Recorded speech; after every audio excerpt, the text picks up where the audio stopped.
any izay rehetra malala an'Andriamanitra sady voantso no masina ho aminareo rehetra ny fahasoavana sy ny fiadanana avy amin'Andriamanitra Jesosy Kristy tompontsika.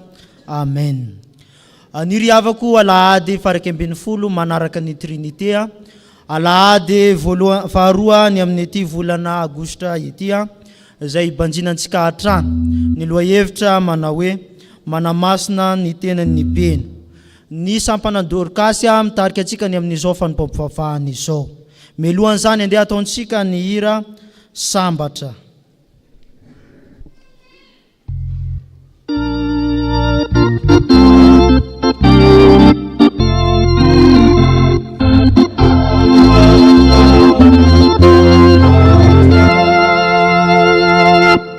Ni fine ni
Mbola mandrakariva ao amintsika ny fahasoavana sy ny fiadanana avy amin'Andriamanitra Ray sy Jesosy Kristy tompontsika. Ho fiderana an'Andriamanitra dia andeha ho vakintsika miaraka ny Salamo 5:10. Salamo 5:10 ny andininy voalohany ka hatramin'ny 5. Rehefa vita izany dia ho hiraintsika ny hira voalahatra ary tsy hipetraka isika raha tsy vita ny vavaka. Salamo 5:10 ny andininy voalohany ka hatramin'ny 5. Ny anaran'ny Tompo manao hoe: Jehovah, iza no hitohitra ao amin'ny tabernakelinao, iza nononao tendrombohitra ao masina, izay mandeha tsy misy tsiny ary manao izay mahitsy, sady misaintsaina ny marina ny fony, tsy manendrikendrika amin'ny lelany, sady tsy manisy ratsy ny sakaizany, ary tsy manao izay afa-baraka ny namany, tsy manaja ny ratsy fanahy, fa manome voninahitra amin'ny matahotra an'i Jehovah. Tsy mivadika amin'ny fianianana na dia maningotra ny tenany aza, sady tsy mampiana ny volany na mandray kolikoly anameloka ny marina. Izay mitandrina izany dia tsy mba hangozozo mandrakizay. Amen.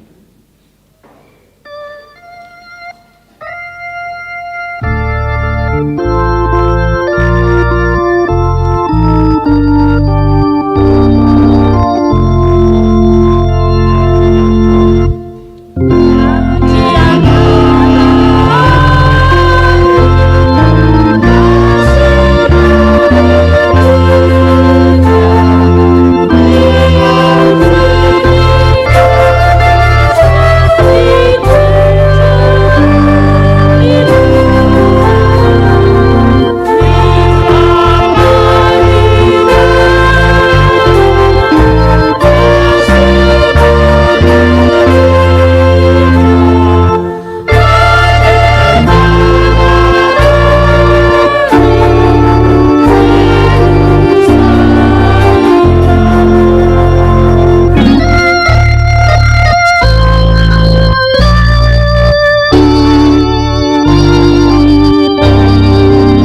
miary vavaka isika tompoko ry andriamanitra rainay eo indreto izahay olonao izay navotanao avy mba hidera sy ankalaza ary anome voninahitra ny anaranao masina ianao ary ny asan'ny tananao dia maneho izany fahamasinanao izany avokoa misaotra andriamanitra fa tsapanay sady iainanay isan'andro ny fitiavanao anay misaotra fa namasino ny amin'ny fitarianao anay ka ahafahanay mivory eto iaona aminao andriamanitray sy ny fitaomanao anay ka afaka mitanily eto amin'izao tempolinao masina izao amin'izao alahady maraina izao izay natokana ho an'ny sampana Dorcas isaoranay ho anao ny fitantananao amin'ny fiainanay izay tsy takatry ny sainay misaotra tompo fa ny fahasoavanao izay efa natobaka ao eo amin'ny fiainanay no mbola matoy izao anay koa ankehitriny ary raha anatanteraka izao fanompoam-pivavahana izao izahay dia mangataka ny fanatrehanao feno aoka ny fanahinao masina hiasa mahery aminay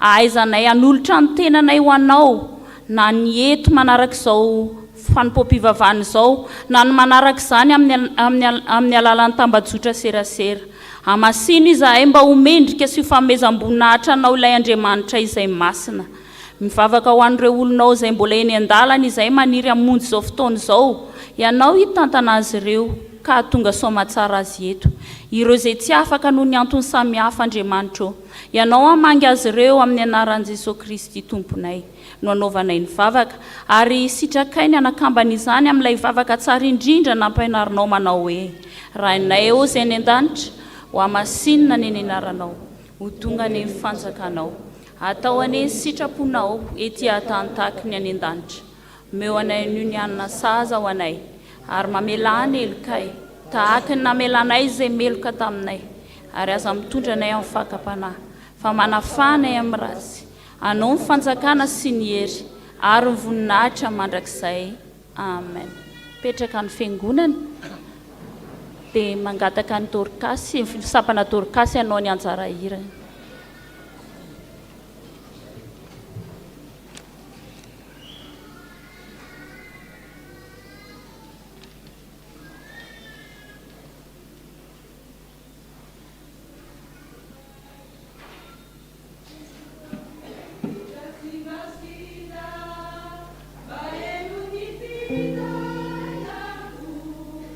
Namanu sama piazza ni alun namanu, pakai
tonga eo amin'ny fotoana 10 minitra sekola lahady isika miangavy ny ankizy sy ny tanora izay manatrika izao fotoana izao hitsangana.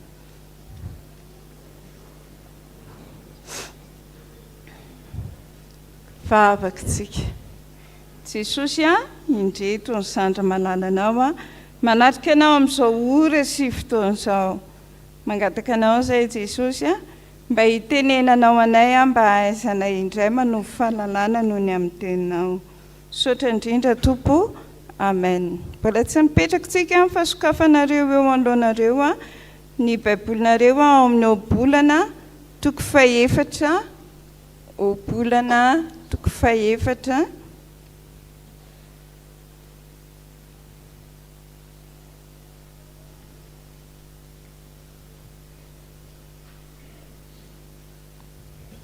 Obolana toko faefatra.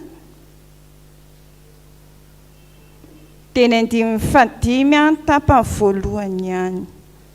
Izay no rahantsika mamaky rehefa hitanareo ilay toko sy andininy.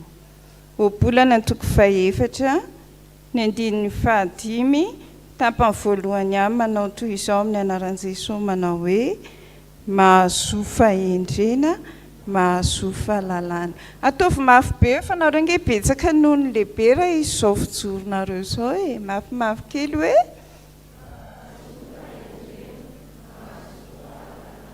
amen. Mipetraka nareo.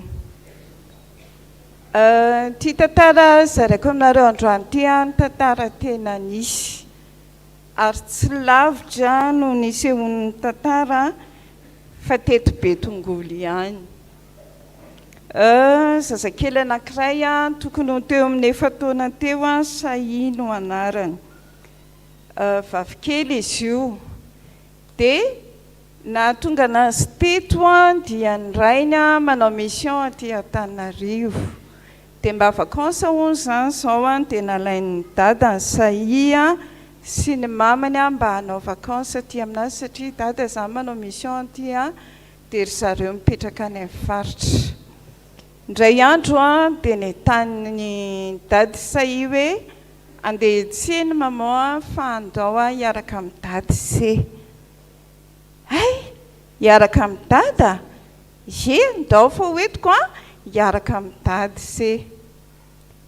Dia nandeha ty tovovavy kely. Lasa izy mianaka izany nandeha. Ineny lasa niantsena.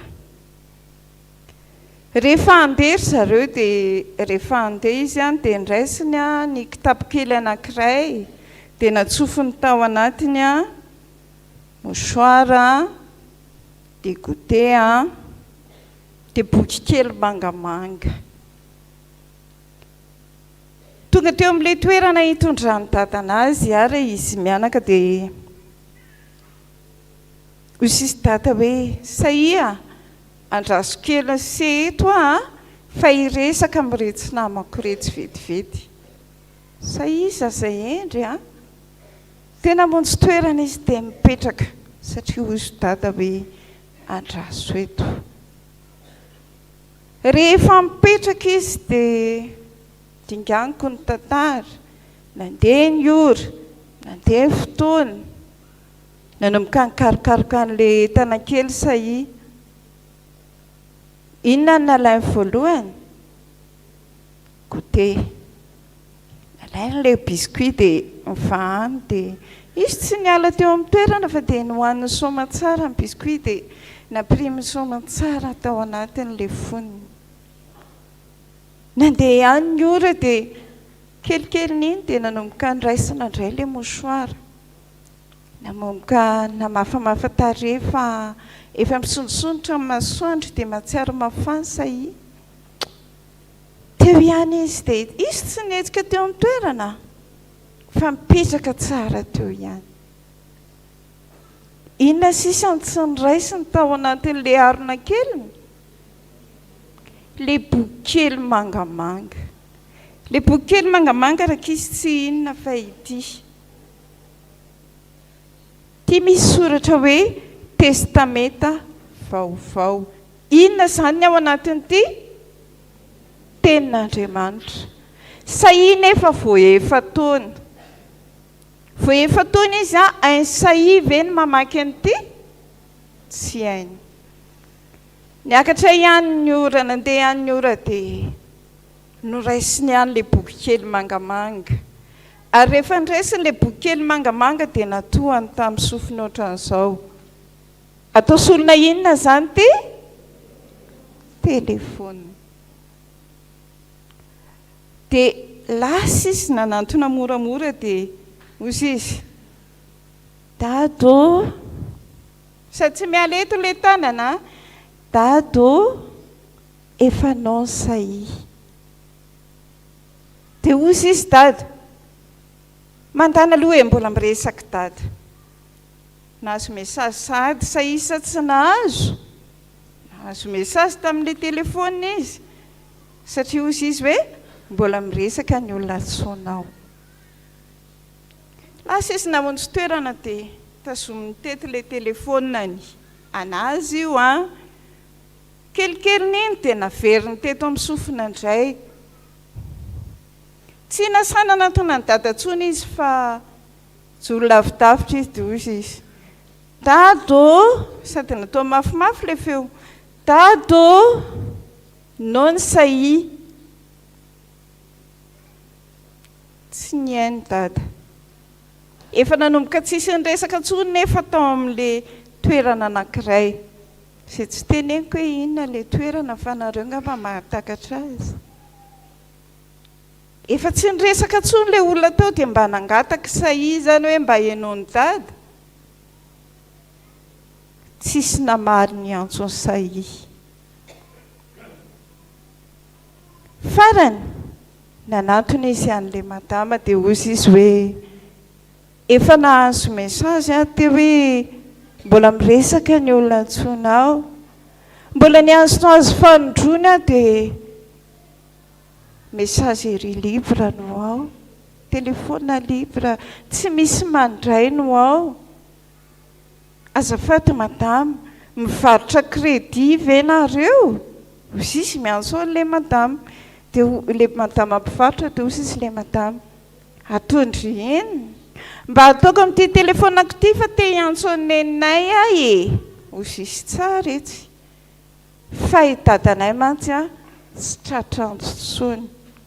Ao anefa ny dadany fa nolazainy fa tsy tratranjo intsony satria efa indrony teny ny dady izy fa tsisy niaino. Dia ozy izy ilay madama sady me mivarotra crédit fa firy ny numéro any sahi. Dia natolony an'ilay madama ilay telefona. Tia ny telefonako e. Ozy izy etsy dia me ilay madama. Sahi tsy mandeha nge iny e. Mandeha ty tompoko. Tia nge raisy hoe fa voaraisinao ty ka asianao fana dia voantsonao neninay. Ay ato amin'ity boky ty raiky izy ato amin'ny pejy voalohany dia misy soratra hoe natolotra ny. Eto amin'ity pejy voalohany ity natolotra ny dia eo kay nasiany neny anarana dia tena misy numéro telefona neny. Dia natsony ilay madama tao amin'ilay fivarotana tokoa neny dia nisy ny hainy antso sahi. Tapitra hatreo ilay tantara. Fa lesona azontsika raisina dia anankitelo. Mesazy voalohany dia hoe mbola miresaka ny olona antsoinao. Rehefa mivavaka tsika dia na mbola miresaka arany dia misy tenin'Andriamanitra izay ao raiky izy mba tiako averintsika hoe mivavah.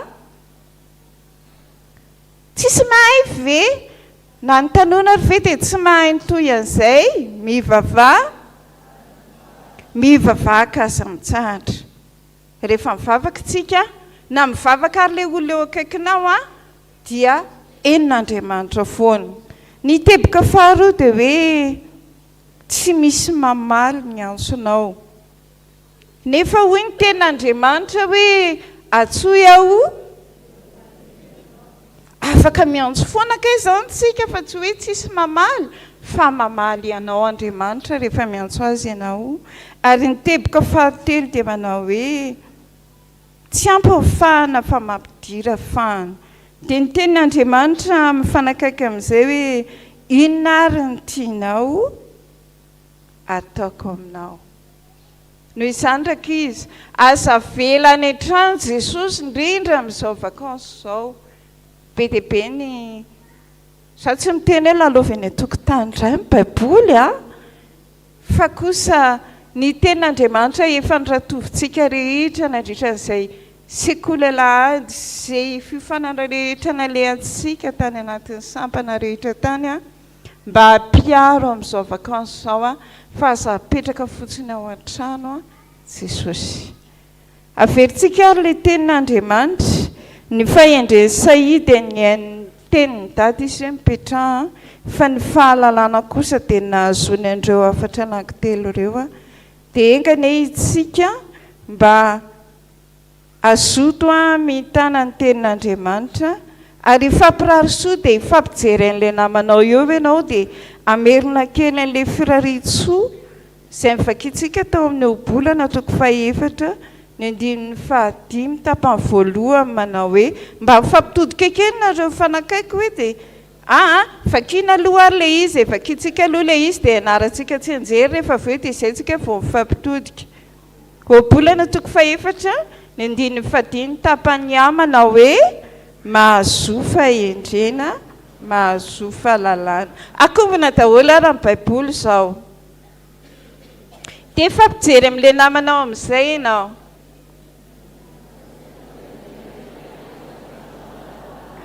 Oka aloha ataontsika miaraka tsara fa manjary mikorotana be manjary tsy fantatry ilay namanao akory ilay lazainao teo. Aorianan'ny telo manao hoe 1 2 3 mahazo fahendrena mahazo fahalalana. Voninahitra ho an'Andriamanitra irery ihany. Amen.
Sian'ny tenin'ny sirotra masintsika tompoko izany dia hitantsika ao amin'ny Estera toko 4 andiny 4 ka hatramin'ny 17. Estera toko 4 andiny 4 ka hatramin'ny 17. Rehefa hita dia izao amaky azy amin'ny anaran'ny tompo. Dia nivoaka ataka nakany a Mordikay ho eo ankalalana eo an-tanàna dia ilay eo anoloan'ny vavahadin'ny mpanjaka dia nambara Mordikay taminy izay rehetra efa nanjo azy sy ny isan'ny vola izay nokasainy hamana aloha ho ao an-trano firaketan'ny mpanjaka noho ny fandringanana ny jiosy. Ary omeny azy koa ny kaopy-ny lalàna izay natsoina tany Sosana handringanana azy mba haseho amin'ny Estera ampahafantatra azy izany izany sy andidy azy hiditra ao amin'ny mpanjaka mba hifona aminy sy hangataka eo anatrehany ho amin'ny fireneny. Ary tonga ataka ka nanambara ny teny Mordekay tamin'ny Estera. Fa Estera naniraka ny ataka indray hanao amin'ny Mordekay hoe ny mpanompo ny mpanjaka rehetra sy ny olona isa tokony eraky ny fanjakany dia samy mahalala fa na iza makeo amin'ny mpanjaka peo akianja anatiny na lehilahy na vehivavy nefa tsy nantsoiny dia misy lalàna iray ihany ahafaty azy. Afa-tsy izay tondron'ny mpanjaka amin'ny tehim-bolamena ahavelona azy. Ary izao anefa tsy mbola nantsony hiditra ao amin'ny mpanjaka intsony 30 andro izay. Dia nolazainy tamin'ny Mordekay ny tenin'ny Estera. Ary Mordekay nampitondra valiny ho amin'ny Estera hoe aza manao anakapo fa ho afaka mihoatra noho ny jiosy rehetra ianao saingy ao an-tranon'ny mpanjaka. Fa raha hangina mihitsy ianao amin'izao andro izao dia hisy fahafahana sy famonjena iseho avy amin'ny fitoerana hafa ho an'ny jiosy. Fa ianao sy ny mpianakavindrainao kosa dia haringana. Ary iza ny mahalala fa angamba ho amin'izao andro izao mihitsy no nanandratana anao ho amin'ny fanjakana. Dia nampitondra valiny ho an'ny Mordekay indray Estera ka nanao hoe mandehana ary voroany jiosy rehetra izay hita ao Sosana ary mifadihy hanina noho ny amiko ka aza mihinana na misotro atelona na andro na alina. Ary izao sy ny ankizy vaviko hifady toy izany koa. Ary amin'izany no hidirako ao amin'ny mpanjaka na dia tsy araky ny lalàna aza. Koa raha tahiny maty aho dia maty dia lasa Mordekay nanao araka izay rehetra nandindiny Estera azy.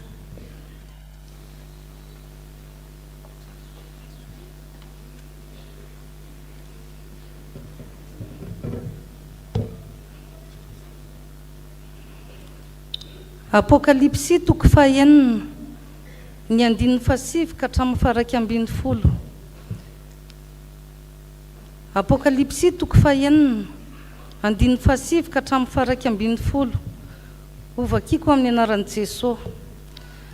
Ary rehefa novahany ny tomboka sy fahadimy dia hitako teo ambanin'ny altara ny fanahin' izay voavono noho ny tenin'Andriamanitra sy ny filazana izay noazoniny.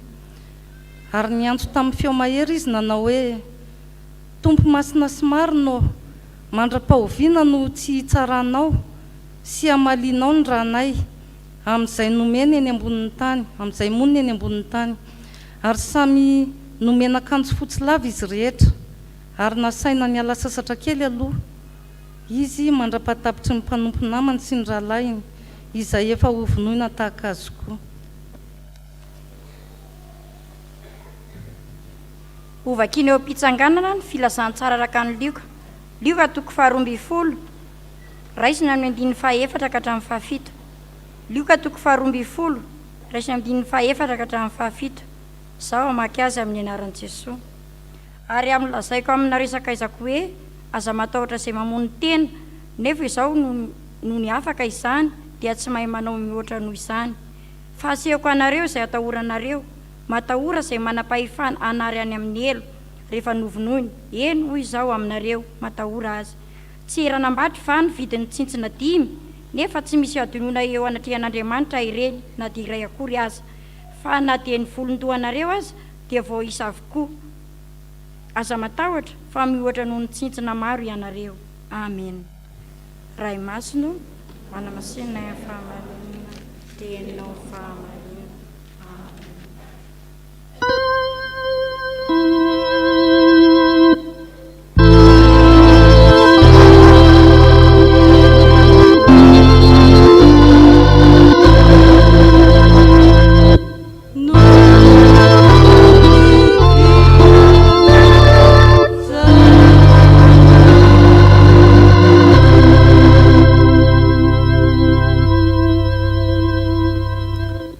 Vakisika ry Tompoandriamanitra ray sy zanaka ary fanamasina mankasitraka sy misaotra anao izay raha mbola afaka ny ainy vaky ny soratra masina.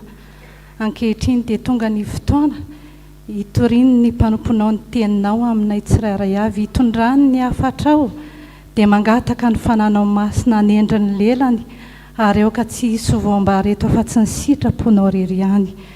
mametraka fenao ampelantananao reto vahoakanao marobe iaino zany afatra avy aminao zany fa nanao masina ny akasika ny fona tsirairay avy ary mba ho mpiainy mankatoy zay efa tsy ho mpiainy manadino fa aina ho an'ny mahazo azy ny teninao ary fahasalamana ho an'ny nofo rehetra amin'ny anaranao Jesosy Kristy no anaovana izao vavaka izao misaotra Tompo amen.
Ny fiangonana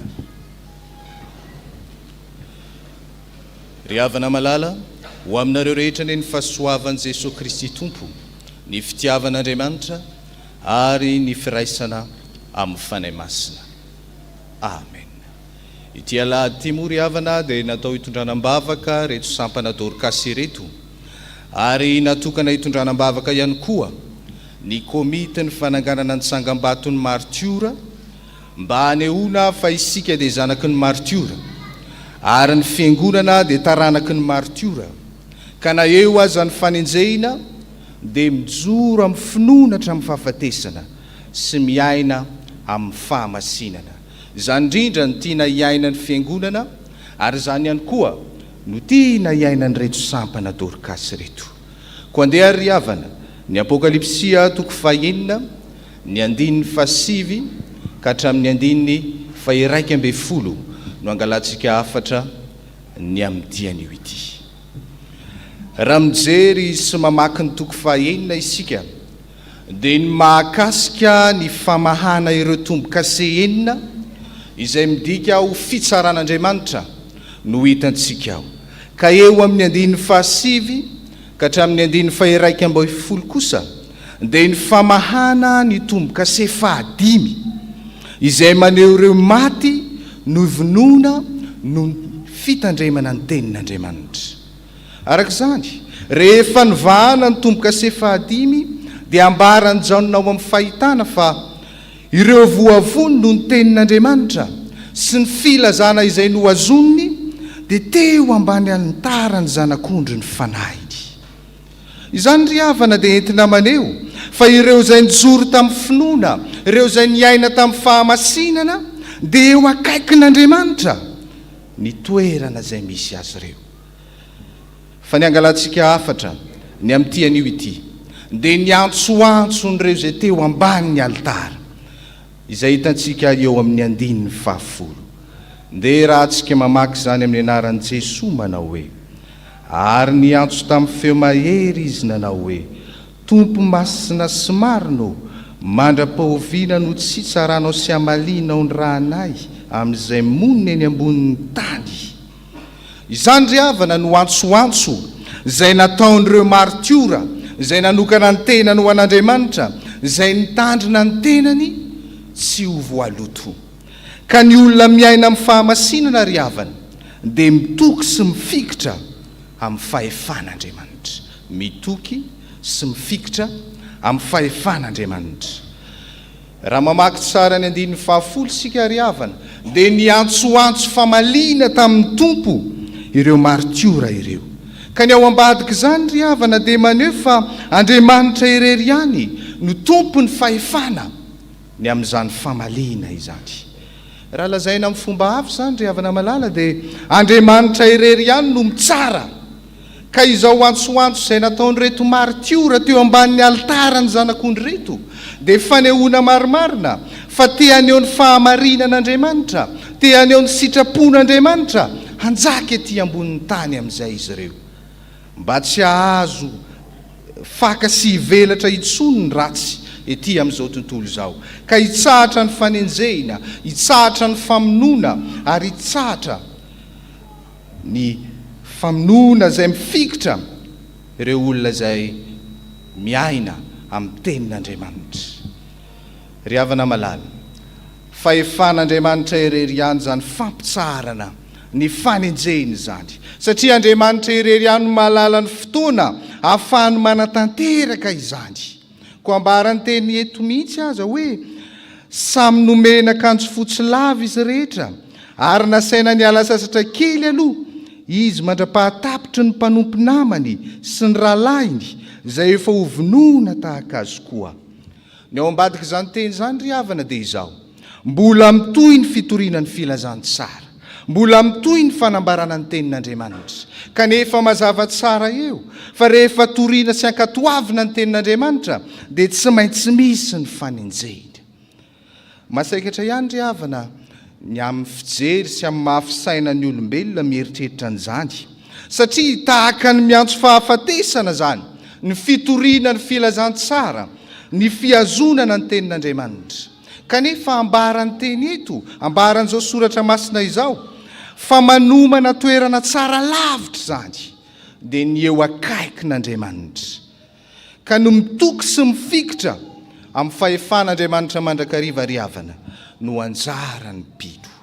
Ry havana malala, eto amin'izao tontolo izao tokoa isika dia misedra fanenjehina, misedra fahoriana noho ny fiazonana sy ny fitandremana ny tenin'Andriamanitra tahaka ny nanjoany reto martiora. Ary mety hiantsoantso koa isika ny amin'ny ampitsarana izany fampahoriana ny marina izany. Kanefa aoka ho tsarovantsika fa Andriamanitra dia milaza amintsika fa hainy famaliana, ary tompon'ny fotoan'Andriamanitra, tompon'ny fahefan'Andriamanitra ny amin'ny fanamelohana ireo nanenjika sy namono ny olo-marina nankatoa ny tenin'Andriamanitra sy ny tory izany. Noho izany ary havana malala dia mahazo matoky isika fa tsy maintsy ho avy ny valin'izay nataon'ny olona, na izay olona nanenjika ireo izay mpino, na kosa isika izay miazona ny tenin'Andriamanitra. Fa ny angatahana amintsika dia tokony hiaina amin'ny fahamasinana isika, haneho ny fahamarinan'Andriamanitra isika, ka sahanohitra ny fahotana, ka hijoro amin'ny fahamarinan'ny tenin'Andriamanitra. Ka na inona fanenjehina manjo antsika dia aoka hijoro mahatoky hatramin'ny fahafatesana kosa isika.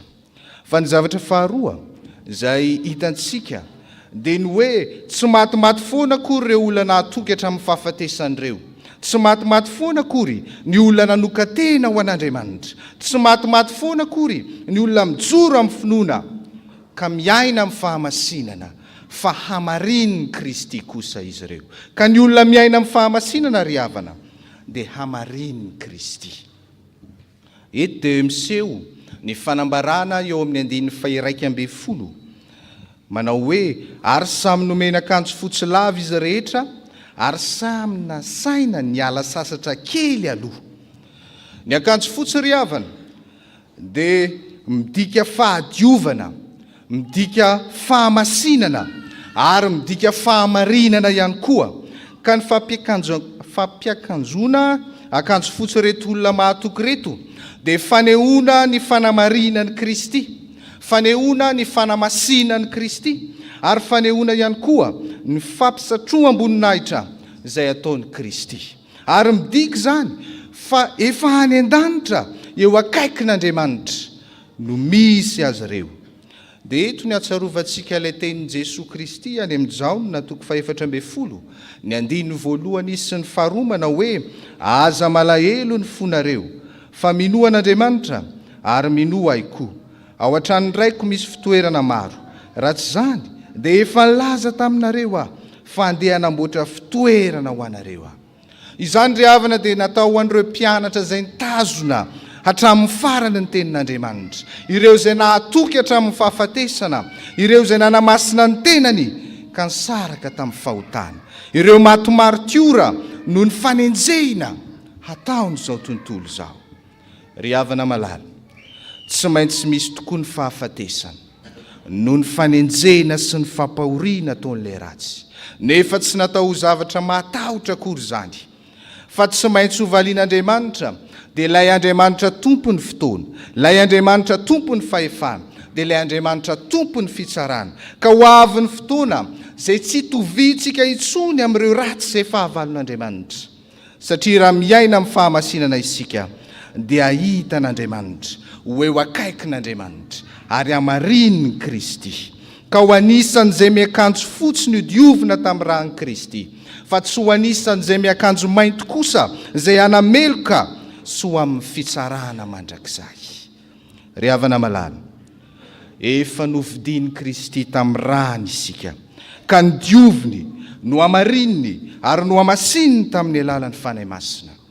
Ka aoka tsy hiverina iosipotaka indray amin'ny fahotana, fa hiaina amin'ilay efa nanamarinany Kristy atsika, ka hijoro mahatoky amin'ny finoana, na inona sehatra lalovana ary na inona fanenjehina manjo atsika. Satria mason'Andriamanitra dia isika koa mba tokony masina tahaka azy koa. Raha fehezina ry havana, ny afatra izay nolazaina tamintsika tamin'ity anio ity dia afatra anankiroa no nomenantsika. Ny olona miaina amin'ny fahamasinana dia mahatoky sy mifikitra amin'ny fahefan'Andriamanitra, ary ny olona miaina amin'ny fahamasinana dia hamarininy Kristy. Ho an'Andriamanitra ireny voninahitra. Amen.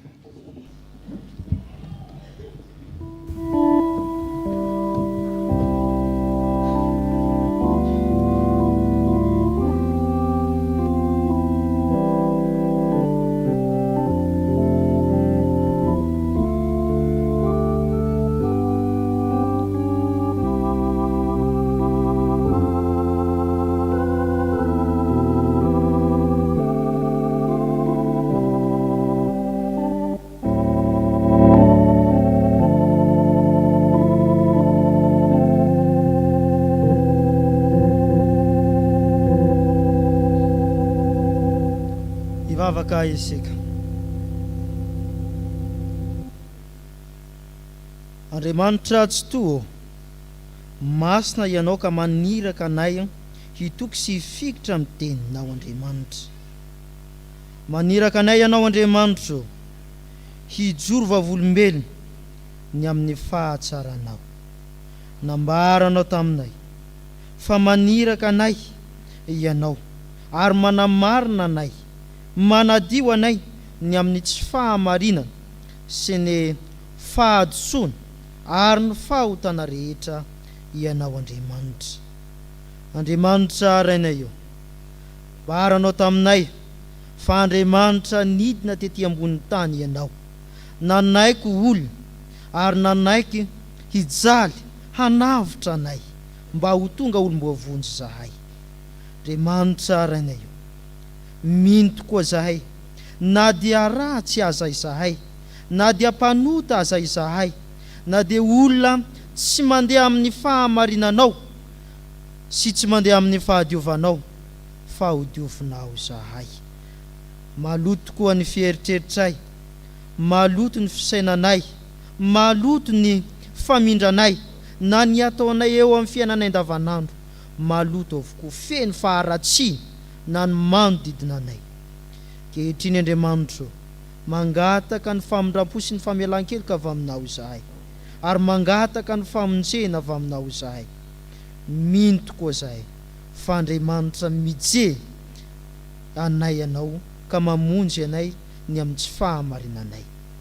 Metraka izany vavaka izany Tompo, eo ampelantananao zahay, ka mino tokoa fa ho amarinao amin'ny alalan'ny sitraponao sy ny teninao izay. Taony amin'ny anaran'i Jesosy Kristy tomponay izany vavaka izany. Amen.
Riavana malala reso ampifaliana sy amin'ny fanantenana eo am-pitsanganana ny teny famelan-keloka izay omeny tompo antsika.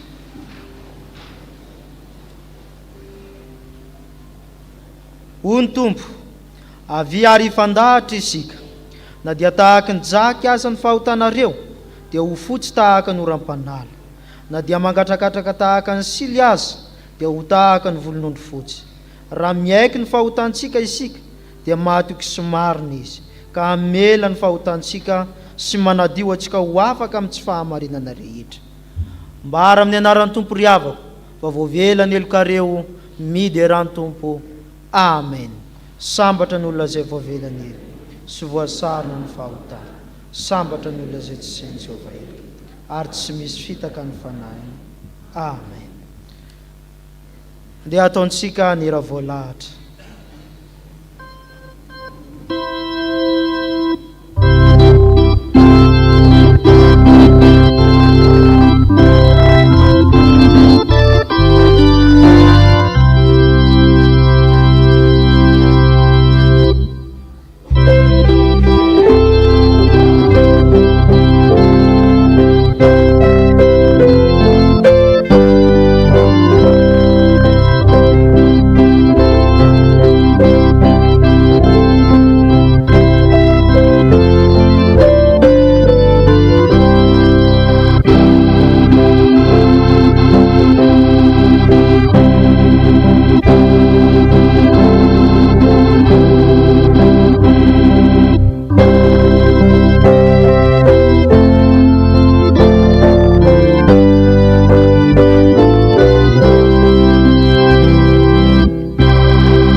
mangataka isika.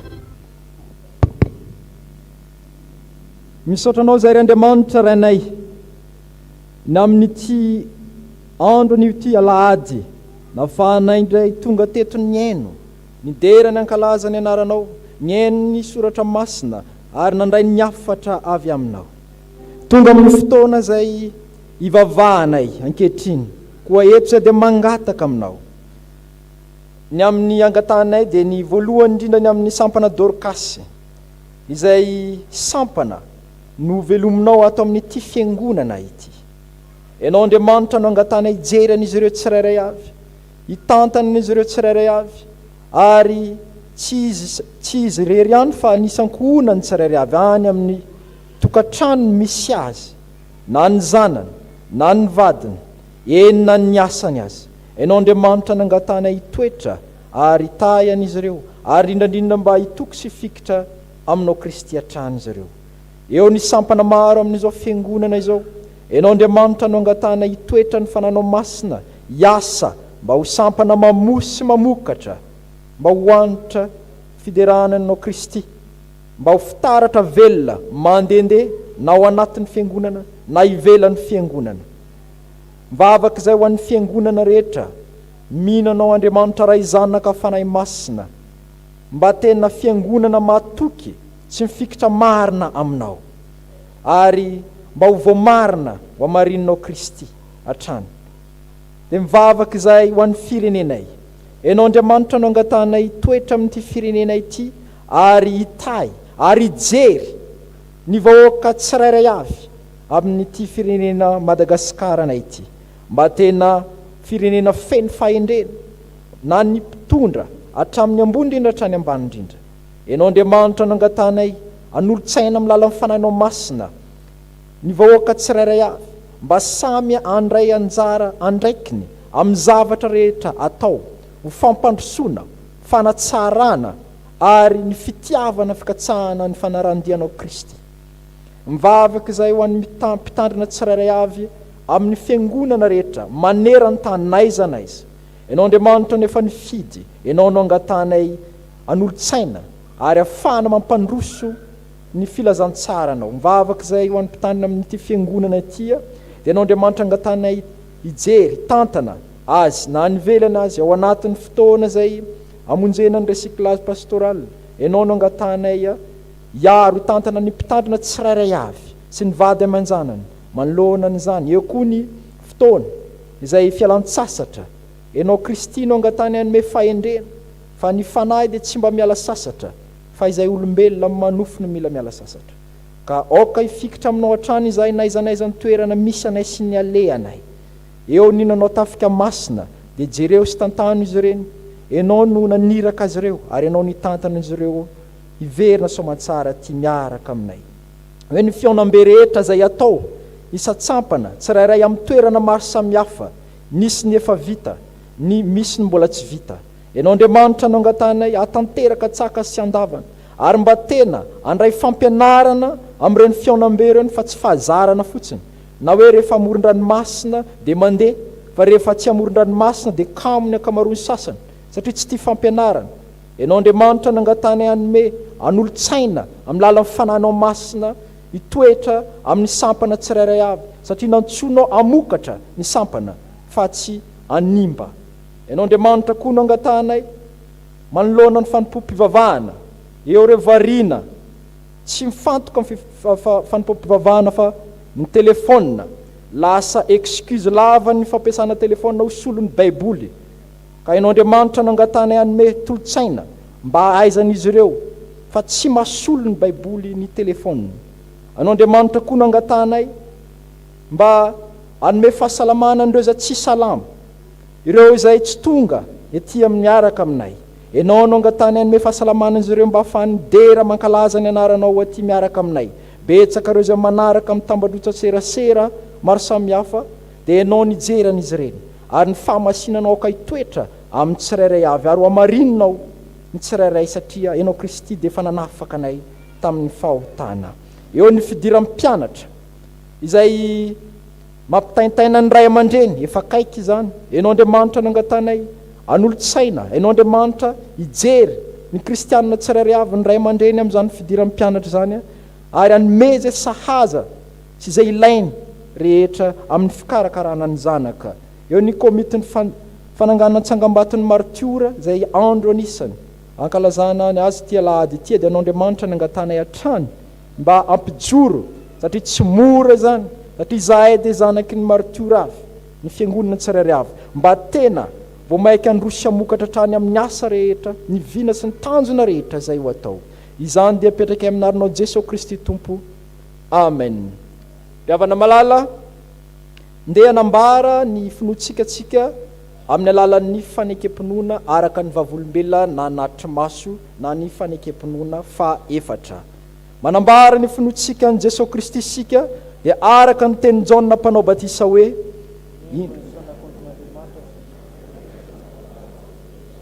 sy araka ny teny nataony Andrea hoe sy araka ny teny nataony Natanaela hoe rabi ianao no zanak'Andriamanitra velona, ianao mpanjakan'ny Israely. Sy araka ny teny nataony Samaritanina hoe ny tenanay nandre fantatra fa izy tokoa. Sy araka ny teny nataony Petera hoe Kristy zanak'Andriamanitra velona, ianao no manana ny teny. Ary araka ny teny nataony Tomasy hoe tompoko sy Andriamanitro. Amen. Aoka hipetraka ny fiangonana.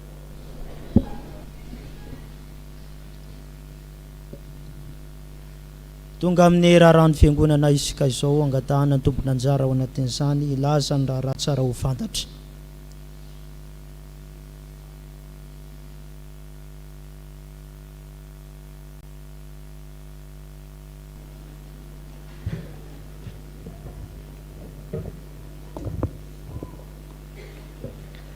Dia mbola ho ampitombona aminareo rehetra ny ry-havana fahasoavana sy ny fiadanana avy amin'Andriamanitra raintsika sy Jesosy Kristy Tompo. Amen. Toy izao indray vaovao ray izao marain'izao avy amin'ny tandrina sy ny biraon'ny fiangonana.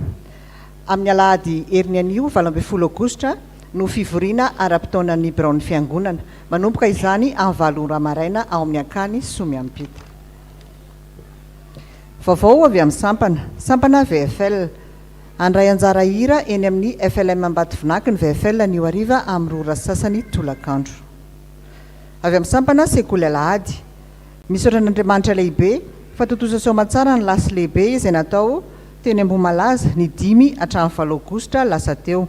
Misaotra ireo ray aman-dreny nandefa ny zanany sy ireo mpampianatra tonga nanatrika izany. Ampatsiahivina ny mpampianatra sy ny mpianatra fa misy hatrany ny fampianarana faobe isaky ny alahady manomboka amin'ny 7 maraina. Miverina ny ratsanataniketsa anio tolakandro amin'ny 3 ora. Avy amin'ny sampana mpanazava stily. Anatanteraka lasy lehibe any Mantasoa ny Sampaty ny 7 hatramin'ny 12 Aogositra 2024 sady ho famaranana ny taom-panebiazana 13 2024.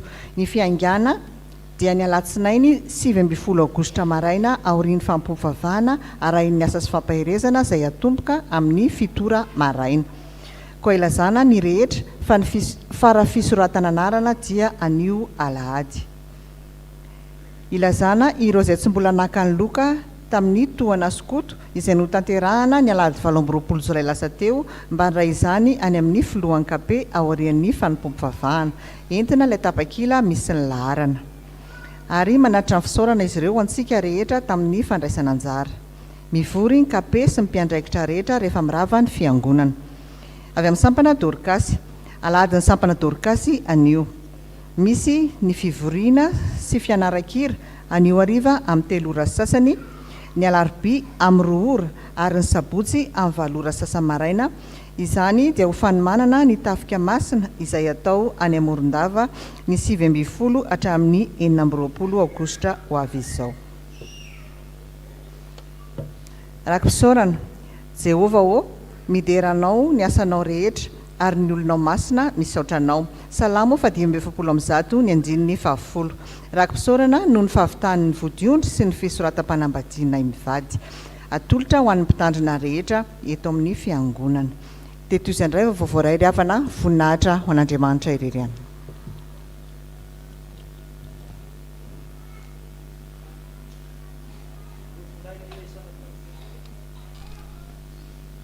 ireto indray ny zanaka ny fiangonana izay manolotra ny zanano amin'ny sakramentany batisy. Ny zaza dia tahinjanahary mahatoky katana azy ireo raha dia hitsangana. Dia zanaka Rahalala John Fenosoa sy Manantsoavina Francine Priska. Ry zareo mitondra bavaka nareo ny fiangonana. Ireto indray ny atao mariazy ny amin'ny tia herinandro ity. Arakotondra voavy Willy Larion sy Nambinitsoa Feno Fiderano. Reo zareo mitondra bavaka nareo ny fiangonana. Mazoa toerana. Ireto indray ny katekomena atokana ho mpandray fanasan'ny tompo ny amin'ny herina. Angatahany izy ireo hiakatra tian'ny lona izay voatonona anarana entina bavaka. Arakoto Armanana Njato,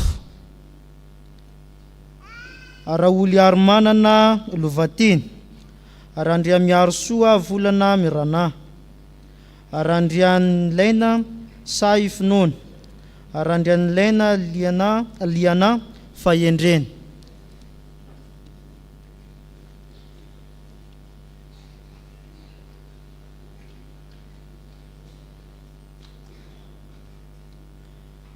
Ivavaka isika. Misaotra anao izay ry Andriamanitra rainay eo. Ny amin'ny reto mpanomponao izay nantsonao, iray latabatra aminao, iombonaina miaraka aminao. Kehitriny Andriamanitra, indreto izay mitondra etaetany sy ny faniriany, ianao no angatahanay hahatanteraka izany faniriany sy etaetany izany. Petraka feno ampilatananao ny fanomanana rehetra ny amin'ny ity herinandro ity, ny fanomanam-panahy indrindrandrindra. Taio izy ireo satria tsy mora izany hanatona anao, hitondra ny etaeta sy ny faniriana eo anatrehanao izany. Tsy mora izany. Ka izany no antony ametrahanay azy ireo eo ampilatanana mandrakariva, mba ho tanteraka sy ho lavrary ny fandraisana azy ho mpandray fanasan'ny tompo. Ka isany ireo miombonay ao aminao, ka isany ireo nandray ny famelan-keloka sy ny fanadiovana avy aminao. Taio izy ireo, ampio izy ireo. Ataony amin'ny anaran'i Jesosy Kristy tomponay izany. Amen. Mazoa toerana.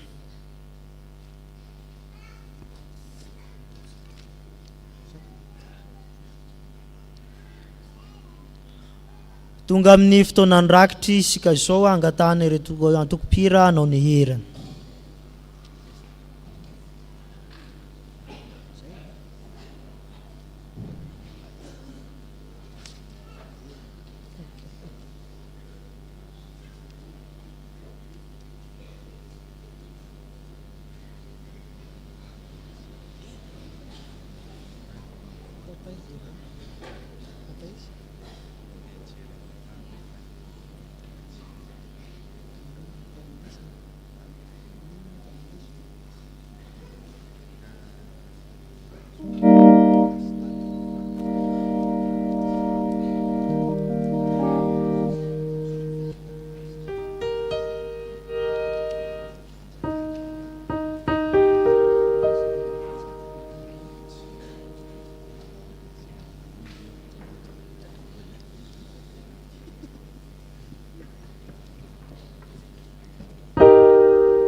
tapapotsena onjena hevanivota limaina hiandrema ahanatena reto fona karakaina eta hapamonjena hoan'izao tontolo izao maomeo ny firenena tompo miandry anao ny tompo hoe tapapotsena onjena anaty fo hoahoka sy azoko hotonena ratsy eo anilanao eta hapamonjena hoan'izao tontolo izao maomeo ny firenena tompo miandry anao ny tompo hoe tapapotsena onjena anaty fo hoahoka sy azoko hotonena ratsy eo anilanao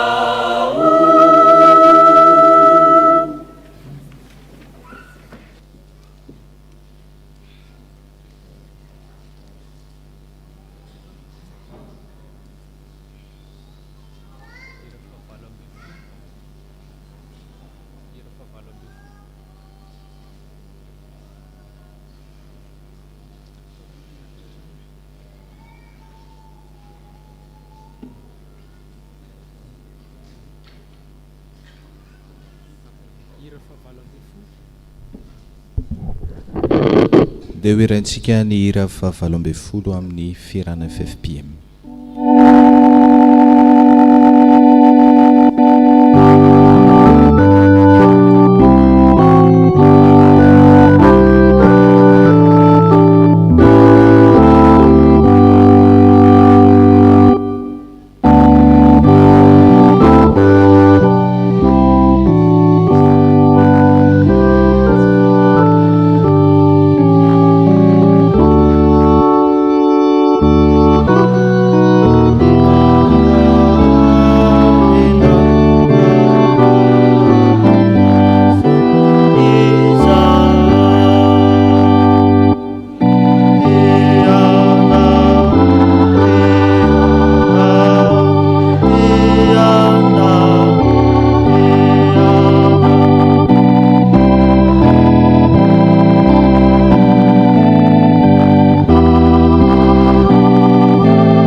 andeha ataontsika ny era-melohan-tsodrano sy aorian-tsodrano.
raiso amin'ny finoana ny tsodrano atolotra somenanareo amin'ny anaran'ny tompo manao hoe Andriamanitra ny fahasoavana rehetra izay efa niantso anareo amin'ny voninahiny mandrakizay ao amin'ny Kristy. Rehefa niaritra fahoriana vetifety ianareo dia izy no hatanteraka sy ampiorona ary ampitoetra anareo. Amen.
Vavaka mangeny.